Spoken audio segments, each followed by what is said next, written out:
Hello, everyone. It's Miss Watts, 7th grade, Norwayne Middle School, ELA. Today, we are going to dive a little deeper and get a little bit more practice with themes. Themes, as you remember, are lessons or messages that an author wants the reader to understand by diving deep into characters, settings, conflicts, which all are wrapped together in the plot of a story. So, our job today is to discover these clues. So, are we picking up what the author's putting down in words? The first thing we're going to do is look at ways to identify and begin to collect clues. So the first thing you're going to do is read the text. After you've read the text, you're going to look at the title to see if it suggests a significant idea. Then you're going to analyze the characters' words and their actions. Thirdly, we'll consider whether the setting has a special meaning to a character or characters. And then lastly, we'll look for important statements by the narrator or by a character. So when we identify and gather the clues, we're able to analyze how these clues are guiding us to the theme. Remember, theme is the lesson or message the author is conveying to us, the readers, through this specific plot. And remember, plots are a series of events that happen with characters in a specific setting with specific conflicts. It's time to pick up what the author has put down. Let's look at this practice passage. So remember, the first thing we have to do is read the text. So follow along as I read with you. Rainy days. Mike, could you please fix the leak in the roof? Katie asked her husband politely, but he was sick of what felt like his wife nagging him. I'll get to it when I get to it, he replied brusquely. A small drip drop of water collected in a cooking pot on the living room floor. The next time it rained, Katie had to use a large bucket. The leak was growing in size.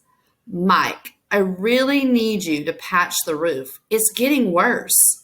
Katie warned her husband, but again, he was in no mood to take direction. Do I really need to keep saying this, Katie? I'm tired from working. I want to watch the game. I'll patch the leak later. But Mike did not patch the leak, and it continued expanding. A few weeks later, after a torrential rainstorm, the water poured through the roof. Some of it damaged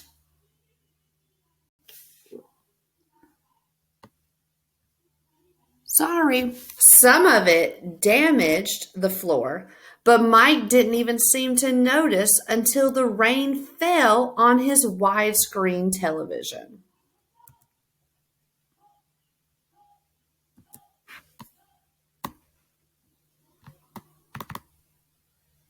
So let's do step 2. Step 2 requires us to look at the title, Rainy Days.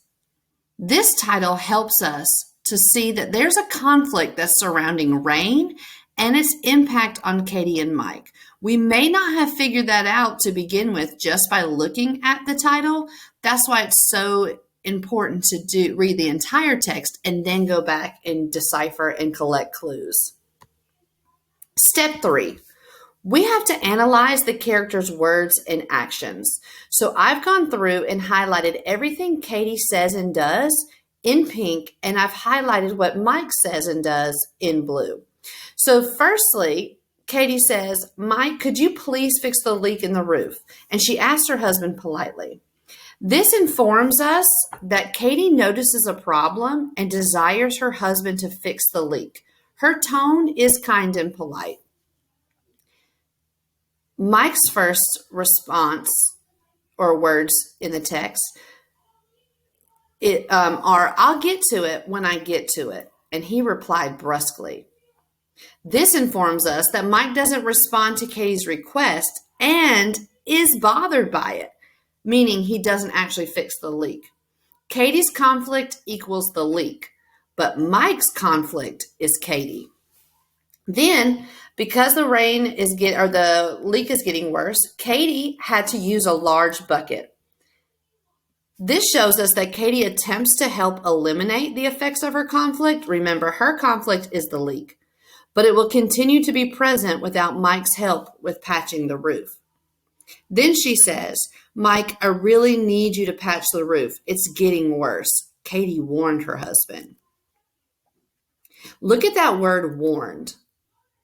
Katie and her words and tone are foreshadowing the link between Mike and the leak as a conflict instead of Katie as his conflict. Mike's response is, do I really need to keep saying this, Katie? I'm tired from working. I want to watch the game. I'll patch the leak later. But Mike doesn't patch the leak. So not only do we see his words, but we also see his inaction in this part of the text. He wants to watch the game. This is confirmation for the foreshadowing. He won't be able to watch the game if his conflict isn't shifted. Remember, his original conflict is Katie he feels is nagging him. But without heeding to her warning, what he desires could be impacted by his lack of shifting his idea of what the conflict is.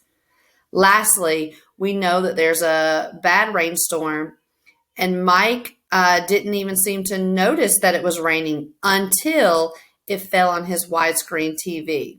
That directly impacts what he desired and what he felt like Katie was keeping him from doing. This shows us that the leak is now Mike's conflict because it's impacted his desire to want to watch the game. So let's consider the setting and its significance. So I've gone through and just circled some places where we see that this is obviously taking place in their home. We see there's a leak in the roof and on the living room floor, which are clues that that's their house. The setting is Mike and Katie's home. The significance of their home to Katie is that she wants her husband to help take care of repairs and be secure in their home. And the significance of the setting to Mike is that he wants his wife to understand that he doesn't want to, quote, work while at home. This is a place of leisure for him. Step 5. We've got to look at important statements from the narrator or the characters. Now, because this text is so short, I'm not going to have us go back and re-look at the characters' words because we just looked at their dialogue statements. But we will look at what the narrator informs us. So let's look at nagging him.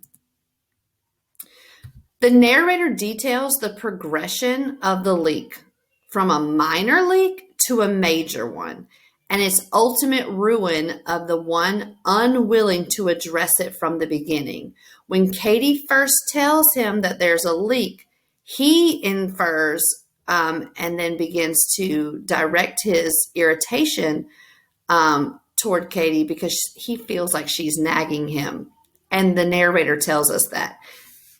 Then we see that the narrator tells us that the small drip drop of water collecting in a cooking pot, and then tells us that the leak was growing in size. Oops. This shows us that not only is the leak growing, but so is the conflict. Ultimately, it's going to expand so much that a torrential rain causes a major leak through the roof and it damages Mike's TV. So all of these things together show the details and the progression of a minor thing to a major thing because someone was unwilling to address it from the beginning. But as we know, Katie addressed it from the start. So let's go back and kind of review what we've done in this passage. Obviously, we read the text. Then we looked at the title to see if it suggests a significant idea. And in this particular case, it does. Rainy Days informs us that there will be some type of conflict affected and impacted because of rain. We also looked at we analyzed the characters' words and actions, both Mike and Katie. Then we considered whether the setting had a special meaning to the character. And we see that Katie has a significant meaning or connection with the setting, but Mike really does. Mike doesn't want to work at his place of leisure or his home, and he feels Katie is desiring him to work, which causes an internal conflict for him. And then lastly, we looked at the important statements by the narrator. We did not go back and look at what the characters had said, but through the narrator's specific content to us, the reader, we were able to see a natural progression from a small problem or a minor problem to a major problem. And that major problem then impacted the one character most unwilling to adhere to the minor problem. So, now that we identified and gathered the clues, we must analyze. How do these clues then guide us to the theme? Again, theme is the lesson or message the author is conveying to us, the readers, through this specific plot. So number one, Mike and Katie had differing views of responsibilities and functions in their home. This has created a conflict. So what we've done is we've looked at all four of our steps, and now we're making summary statements about them. Second, there's a leak in the roof, and it continues to expand and progress, and its impact becomes more negative the longer it goes left untreated. There's a major or a problem, and it continues to grow when there's no one addressing its specific concerns. And then lastly, Mike desires to rest and relax at home by watching TV. But because the leak is not fixed, what he desires most isn't possible anymore because the leak ruined his TV. So we begin to look at these three things, and we need to start asking ourselves this: what is the author trying to teach me based on Katie and Mike's interaction through this conflict of the rainy day and their leaks?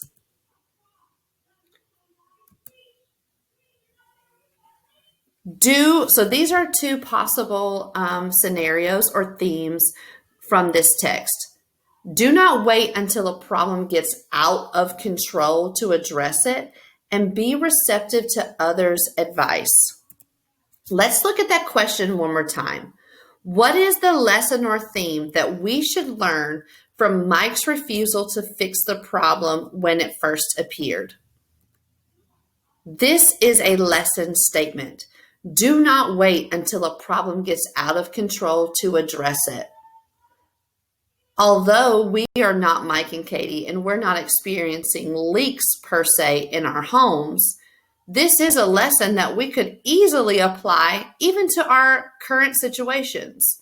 So if we start getting behind in our online Canvas work, it will begin to, our incomplete assignments will begin to create such havoc and become a problem because it'll get out of control if we don't address it.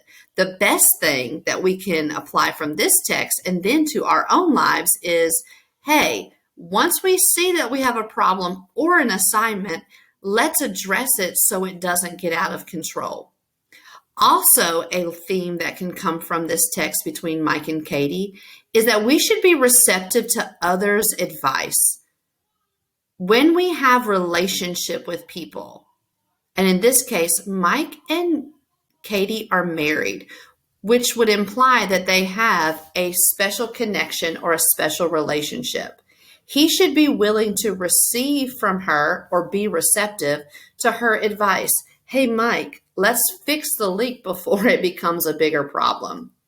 But because he is unwilling to receive her advice, not only is their home ruined in that specific space where the leak was, he's also lost the one thing he desired the most, the ability to watch the game because his TV is ruined. So how can we apply this theme to our own lives? Hey, let's go back to our Canvas situation in our remote learning. If your parents are trying to give you advice about ways to set up different strategies of how to complete your assignments, instead of us rolling our eyes or being unwilling to receive their advice, maybe we could take inventory of what they're saying and apply it. If it doesn't work, that's okay, but at least we were willing to try. Also, your teachers might be trying to give you advice on a way to manage all of your assignments instead of just assuming that they are nagging you or they just want to have you do busy work. Perhaps you could receive the advice they're giving you and not be like Mike. So, here we go. We've done one together, and now you need to complete your independent practice. You'll either do this in Canvas, or if you're in class today, you'll have a worksheet that your teacher will give you. Good luck.